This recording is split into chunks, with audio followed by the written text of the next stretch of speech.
Why are supercar engines so expensive? If you take a Ferrari V12 and compare it to something more humble, let's say a Toyota G16E GTS, the inline 3 found in the GR Yaris and GR Corolla, you will see that these two engines use the same technologies: direct fuel injection, variable valve timing and lift, CNC machined intakes. They also use pretty much the same materials: high-grade aluminum silicon alloys for the block and the heads, aluminum pistons, forged steel cranks, sodium-filled exhaust valves. And both engines are largely hand-built by expert technicians. So why does the Ferrari cost 8 times more? Well, you could argue, hey, it's a bigger engine, V12, 6.5 liters, so they need more raw materials. Indeed, the engine does weigh more, but even the highest grade, most expensive aluminum alloys used for making engines, they cost around $8 per kilogram. That gives us $968 for the difference in raw materials. And let's not forget, American-grade engines, they're also big, they need a lot of raw materials, and they make a lot of power, but they don't cost nearly as much as something from Ferrari or Lamborghini. So we have to ask ourselves, what does the rest of all this money buy you?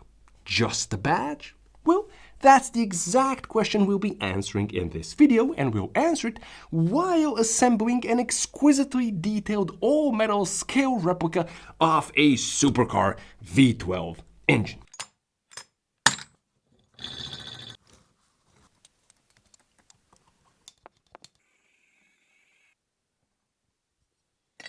And then I'm gonna give away an engine just like this one to one of you. All you have to do to win it is post in the comments the correct answer to a question that I'm going to ask somewhere in the video. The question is going to be about something that I'm mentioning in this video. So, let's get started.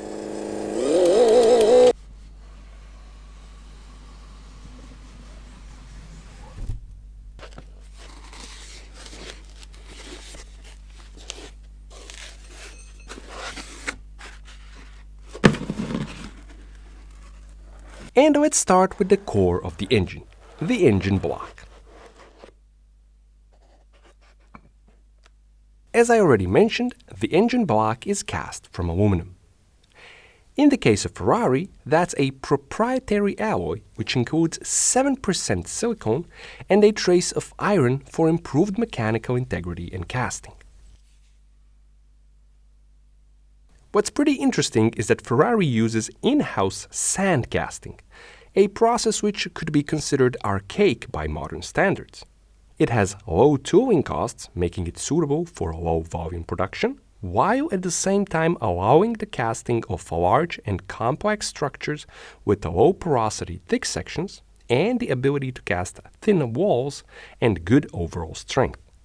Another cost driver when relying on sand casting for high complexity and high strength parts are the high levels of scrap produced. Only perfect castings can be accepted. Everything else is scrapped.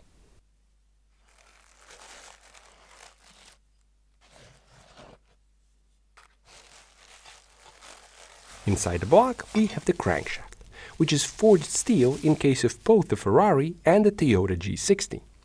The difference is that the G16 revs to 7,000 RPM, whereas the Ferrari F140 HD engine, as present in the current dodici cilindri, it revs to 9,500 RPM. Remember, forces on the rotating and reciprocating components of the engine are proportional to the square of RPM.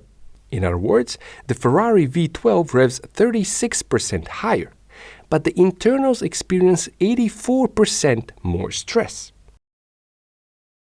Getting a long and heavy V12 crankshaft to reliably survive 9,500 RPM without twisting or breaking apart is a monumental task. Such a crankshaft must be both as light as possible and as strong as possible.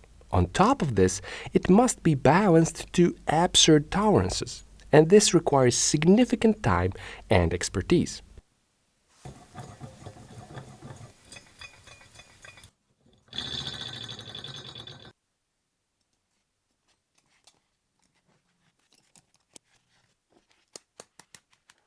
Next up we have the pistons and rods. The G16 has steel rods and cast aluminum pistons, whereas the F140 has forged aluminum pistons and titanium rods. Forged pistons are stronger, whereas titanium rods are as strong as steel but noticeably lighter. Reducing the weight and improving the strength of the rotating assembly is absolutely critical for reliably achieving 9,500 RPM.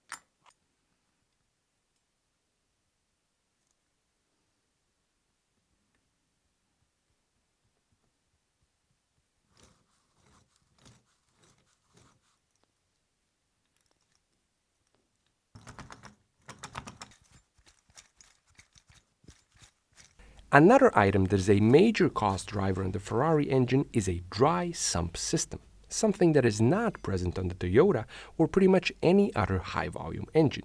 Usually reserved for motorsport applications, dry sump systems increase the power output of the engine by reducing pressure in the crankcase, and they also ensure optimal lubrication even in the most extreme of conditions. In case you're interested, I have an entire video on dry sump systems.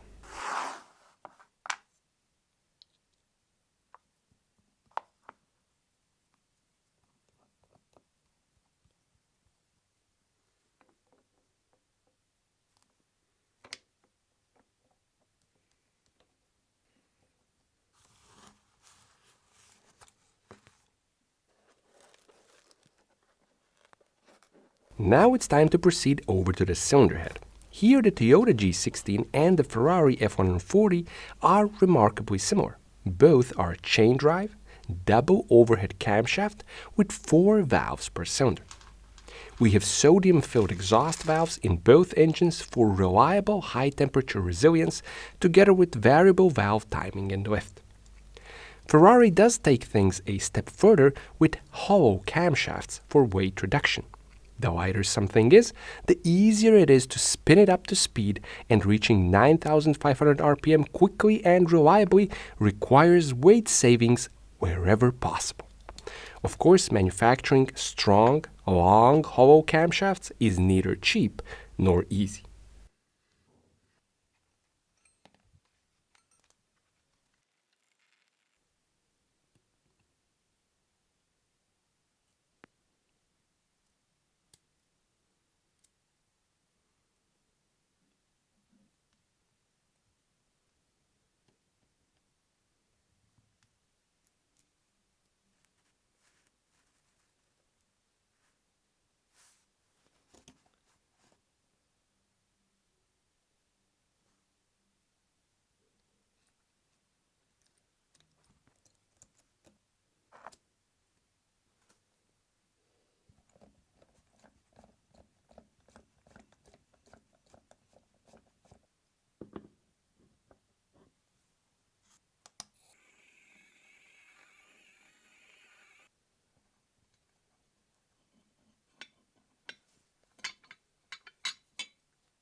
Next we head over to the intake manifold, and here we have the next major cost driver for Ferrari.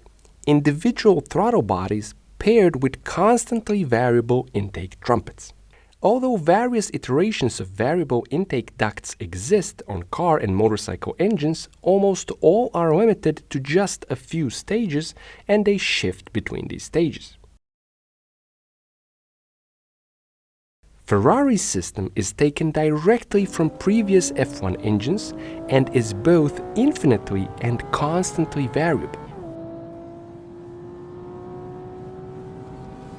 It is controlled by an ECU which monitors RPM and throttle position and chooses the optimal trumpet length for that RPM and load combination. This enables two things. The first one is that 80% off-peak torque is available at 2,500 RPM. This is beyond impressive for a naturally aspirated engine. And now we have the question for winning the engine. The question is, what is the percentage of silicon in Ferrari's proprietary aluminum alloy? The second thing made possible by Ferrari's constantly variable intake ducts is something that Ferrari patented, and it's called torque shaping. They use all the electrical and variable systems present on the engine to produce the smoothest and most dramatic torque curve imaginable.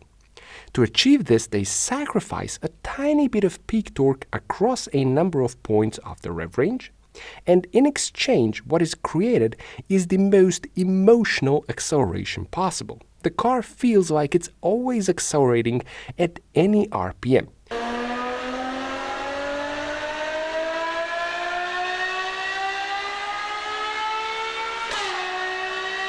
There's never a feeling that you reached a plateau. Instead, it's never-ending drama that increases exponentially as the RPM rises to the stratospheric 9,500 RPM red line. Obviously, there is an immense amount of research and development behind this technology.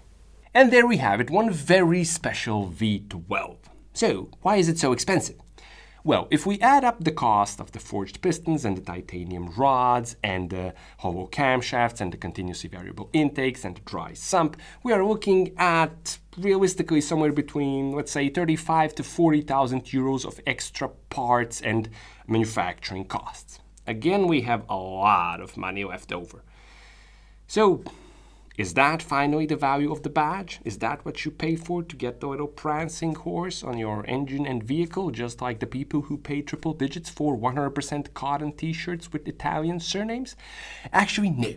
In the case of Ferrari, what you pay for is for the engine to exist. Allow me to explain. Nobody needs a naturally aspirated V12 producing 830 horsepower. The potential of that engine, its power output and performance, cannot be realized or utilized in 99% of the scenarios by 99% of the drivers. From whichever perspective you look at it, this engine is both pointless and unnecessary. You can make that much power, or even more nowadays, with a V8, or even a V6 with half the cylinders.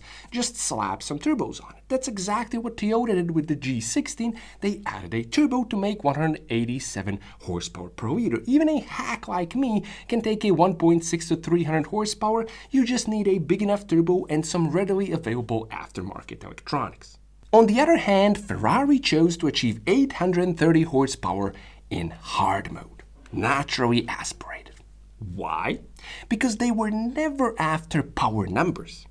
They were after the pinnacle of combustion-induced sensations. They were after emotions. It might sound cheesy, but it's true, because this is an engine that uses everything modern combustion technology has to offer in order to give the driver the maximum enjoyment he can experience. Not the fastest track time or the highest G-forces, but sensations. 99% of the drivers cannot use the potential of this engine, but 100% of the drivers can feel and appreciate the sensations it creates because it has a soundtrack and a throttle response unlike anything else out there. It's different at the very core of its being. The angle between the banks of the block of the V, it's 65 degrees, not 60 like in every other V12. That creates a very slightly different firing interval, which leads to a very special sound.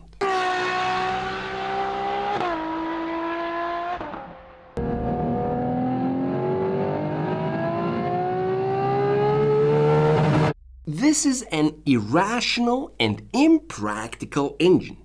In order for it to exist, you need the most advanced technologies, together with the most skilled engineers and technicians, the highest quality materials and the most advanced manufacturing techniques, together with an incredible amount of research and development. And then you take the very high total cost of all of these elements and you distribute it over a very small number of engines. The end result is, of course, that we have a very high cost per engine that must be paid in order for this engine to exist.